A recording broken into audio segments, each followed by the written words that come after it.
नेहा सकाळी सकाळी आंघोळ करून करड्या रंगाची साडी नेसून किचनमध्ये आली आणि पटकन गॅसवरती चहा बनवू लागली. तेवढ्यात तिची सासू पाठीमागून आली. तिला टोमणे मारत म्हणाली, सकाळी आंघोळ करून मोठी सत्यवान सावित्री बनून किचनमध्ये येतेस, पण रात्री तर तू गाऊन घालून झोपतेस. मला सर्व माहीत आहे. नेहा हैराण झाली आणि विचार करू लागली, मी तर रूमचा दरवाजा बंद करून गाऊन घालते, तरीसुद्धा आईंना कसे समजले? म्हणून ती हैराण होत म्हणाली, आई, याचा अर्थ तुम्ही चोरून माझ्या रूममध्ये डोकावून पाहता का? मग तुम्हाला हे कसे समजले? तेव्हा तिची सासू रागात तिच्यावरती ओरडली, याचा अर्थ तू हे मान्य करत आहेस की तू रात्री तुझ्या रूममध्ये गाऊन घालतेस. हे बघ सुनबाई, आम्ही तुला अगोदरच सांगितलं होतं की आमच्या घरामध्ये थोडी मान मर्यादा ठेवून राहा. आता नेहालाही राहवलं नाही, म्हणून ती म्हणाली, आई, तुम्ही म्हणता की तुमच्यासमोर सोफ्यावर बसायचं नाही तर जमिनीवर बसायचं, त्यामुळे मी लोकांसमोर उभीच राहते, बसत नाही. कधी तुम्ही म्हणता की तुमच्यासमोर माझ्या नवऱ्याबरोबर बोलू शकत नाही, तर कधी तुम्हाला मी गाऊन घातलेली आवडत नाही. कधी मी किचनमध्ये डोक्यावर पदर घेऊन जेवण बनवत नसली तरीसुद्धा तुम्हाला प्रॉब्लेम होतो. त्यामुळे मला प्रश्न पडतो की माझ्यासाठी एवढे नियम का आहेत? मी या घरची सून आहे. आता हे माझे नवीन घर आहे, तरीसुद्धा मी या घरामध्ये एवढ्या नियमांमध्ये बांधून का राहू? तुमचेसुद्धा हे सासर आहे, पण तुम्ही तर आरामात ड्रेस घालून फिरत असता. तुमच्यासाठी कोणताही नियम नाही, मग फक्त माझ्यासाठीच एवढे सारे नियम का? तिची सासू रागातच म्हणाली, अच्छा, म्हणजे तू आता माझी बरोबरी करणार? हे बघ सुनबाई, एवढी वर्ष मी सुद्धा संसार सांभाळला आहे आणि सुनबाईसाठी जे नियम आहेत ते सर्व नियम मी सुद्धा पाळले आहेत.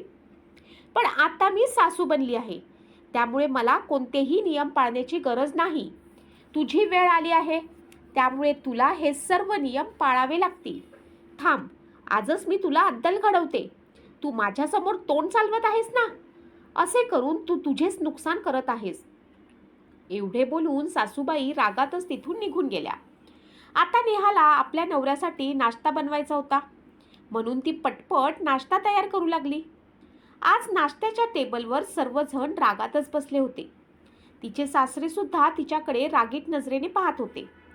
पण नेहानं त्या सर्व गोष्टींकडे दुर्लक्ष केलं आणि फटाफट कामे आवरून तिच्या रूममध्ये गेली, कारण तिलासुद्धा आज चांगले वाटत नव्हते.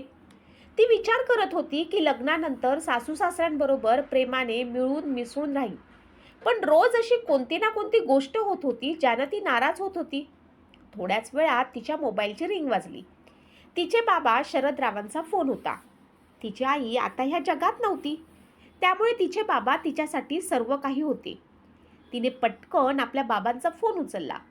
तेव्हा समोरून तिचे बाबा चिंतित स्वरात म्हणाले, बाळा, तुझ्या सासरी कोणती गोष्ट झाली आहे का? सोयऱ्यांनी मला फोन करून घरी यायला सांगितलं आहे. फोनवर सुद्धा ते तुझ्याविषयी वेगवेगळ्या गोष्टी बोलत होते. नक्की काय प्रॉब्लेम झाला आहे? मी तर तुला असे संस्कार दिले नव्हते की सासरी तुला काही प्रॉब्लेम होईल. नेहा चिडली आणि रडतच तिने आपल्या बाबांना सर्व गोष्ट सांगितली. तेव्हा तिचे बाबा म्हणाले, तू चिंता करू नकोस, मी येतो आणि पाहतो. 2 तासानंतर नेहाचे बाबा तिच्या सासरच्या घरी पोचले. तिच्या सासऱ्यांनी आपल्या बायकोबरोबर बसून नेहाच्या चुकांची एक मोठी यादी बनवली होती. पहिली चुकी ही होती की सूनबाई सासूसमोर सोफ्यावर बसते. दुसरी चुकी अशी होती की जी ऐकून तिच्या बाबांचं डोकं चक्रावून गेलं. सूनबाई रात्री तिच्या रूममध्ये गाऊन घालून झोपते. तिसरी चुकी ही होती की किचनमध्ये काम करत असताना पाणी पिते. चौथी चुकी ही होती की आपल्या सासू सासऱ्यांच्या समोर नवऱ्याबरोबर बोलते. पुढे अशाच कितीतरी चुका ते लोक नेहाच्या बाबांना ऐकवत होते.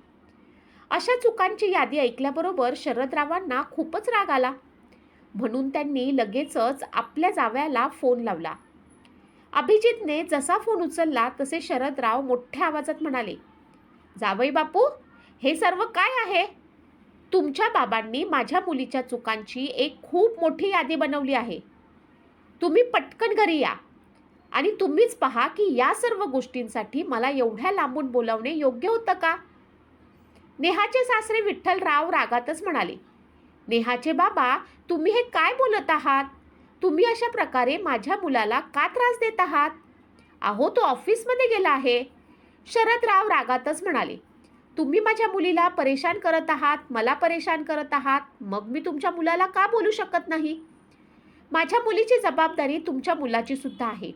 ज्याप्रमाणे तुम्ही मला प्रश्न विचारण्यासाठी बोलावू शकता, त्याचप्रमाणे मी माझ्या जावयाला माझ्या प्रश्नांची उत्तरे देण्यासाठी नक्कीच बोलावू शकतो.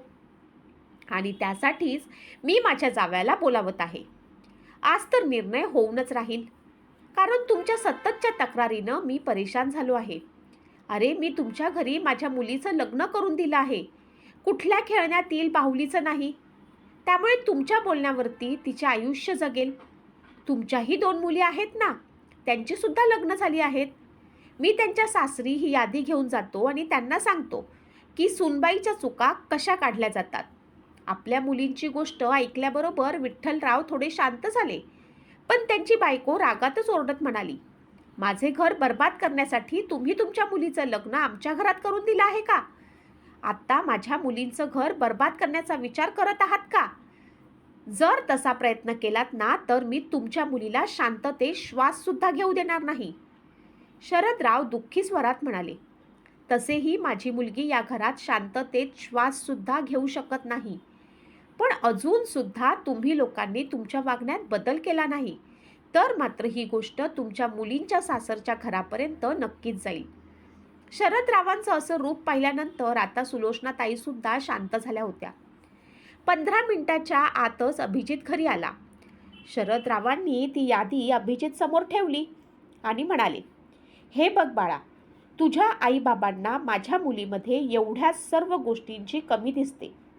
जर तुला सुद्धा असेच वाटत असेल की माझी मुलगी या सर्व चुका करत आहे, तर मी माझ्या मुलीला घेऊन जातो आणि पुन्हा माझी मुलगी या घरात कधीच येणार नाही. ती यादी पाहिल्यानंतर अभिजितलाच लाज वाटू लागली. तो आपल्या आईबाबांना म्हणाला, बाबा, हे सर्व काय आहे? या दिवसासाठी तुम्ही माझं लग्न करून दिलं होतं का?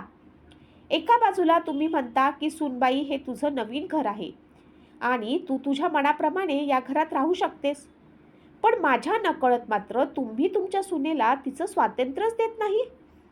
जर या सर्व गोष्टींना परेशान होऊन मी माझा संसार वेगळा थाटला, तर तुम्ही लोकच रडत इकडे तिकडे फिरत सांगाल, माझा मुलगा लग्नानंतर बदलला.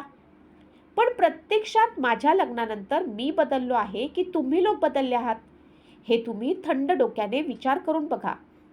तुमच्या अशा चुकीच्या वागण्यामुळे मी माझा संसार बर्बाद करू शकत नाही. माझी बायको कोणाची तरी मुलगी सुद्धा आहे. तुमच्याही 2 मुली आहेत. जर त्यांच्या सासरच्या लोकांनी त्यांना असे परेशान केले तर तुम्हाला कसे वाटेल? महेशच्या अशा बोलण्यानंतर त्याच्या आईबाबांचा चेहरा उतरला. परंतु त्या लोकांचा अहंकार एवढा जास्त होता की ते लोक आपली चूक मान्य करण्यास तयारच नव्हते. परंतु गोष्ट आता एवढी वाढली होती की ते लोक फक्त एवढंच म्हणाले, ज्याला जसं राहायचं आहे तसेच राहू दे. आता आम्ही काहीच बोलणार नाही. तुम्हा लोकांना तुमचीच मनमानी करायची आहे, तर आम्ही लोक काय करू शकतो? एवढं बोलून ते लोक त्यांच्या रूममध्ये गेले. तेव्हा तिथे उभी असणारी नेहा रडू लागली. ती रडतच म्हणाली, बाबा, तुम्ही चिंता करू नका. आता कदाचित आई बाबा माझ्याबरोबर चुकीचे वागणार नाहीत. शरदरावांना अजूनसुद्धा आपल्या मुलीची चिंता वाटत होती, कारण तिच्या सासू सासऱ्यांकडे पाहून असे अजिबात वाटत नव्हते की ते लोक भविष्यात आपल्या मुलीला परेशान करणार नाहीत. म्हणून ते नेहाच्या नवऱ्याला अभिजितला म्हणाले, हे बघ बाळा, मी घर तोडण्यासाठी कोणतीही गोष्ट करत नाही, परंतु जर तुझ्या आईबाबांच्या वागण्यात थोडासुद्धा बदल झाला नाही तर तू तुझा संसार वेगळा थाट. त्यामुळे कमीत कमी माझी मुलगी तरी तिचं आयुष्य सुखात जगेल. अभिजितने लगेच डोळ्यात पाणी आणत होकारार्थी मान हलवली. त्याचे आईबाबा त्यांच्या रूममधनं सर्व गोष्टी ऐकत होते. आता त्या लोकांना भीती वाटत होती की जर आपण सुधारलो नाही तर मुलगा त्याचा संसार वेगळा करेल आणि ही गोष्ट हळूहळू आपल्या मुलींपर्यंत पोहोचेल. मग आपल्या मुलींच्या सासरचे लोक आपल्याला काय म्हणतील?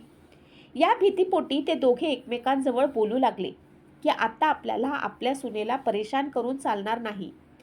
तिचं आयुष्य तिला तिच्या हिशोबाने जगू दे. तसेही ते लोक वागणाऱ्यातले नव्हते, परंतु आता त्यांनी त्यांच्या वागण्यातून हे दाखवून दिलं की ते आता त्यांच्या सुनेला काहीच बोलणार नाहीत. त्यांच्या अशा वागण्यानं नेहाला थोडी का होईना शांतता मिळाली. त्यामुळे तिने लगेचच आपल्या बाबांना फोन करून आपल्या सासू सासऱ्यांच्या वागण्यात झालेला बदल सांगितला. त्यामुळे आता शरदराव सुद्धा थोडे निश्चिंत झाले.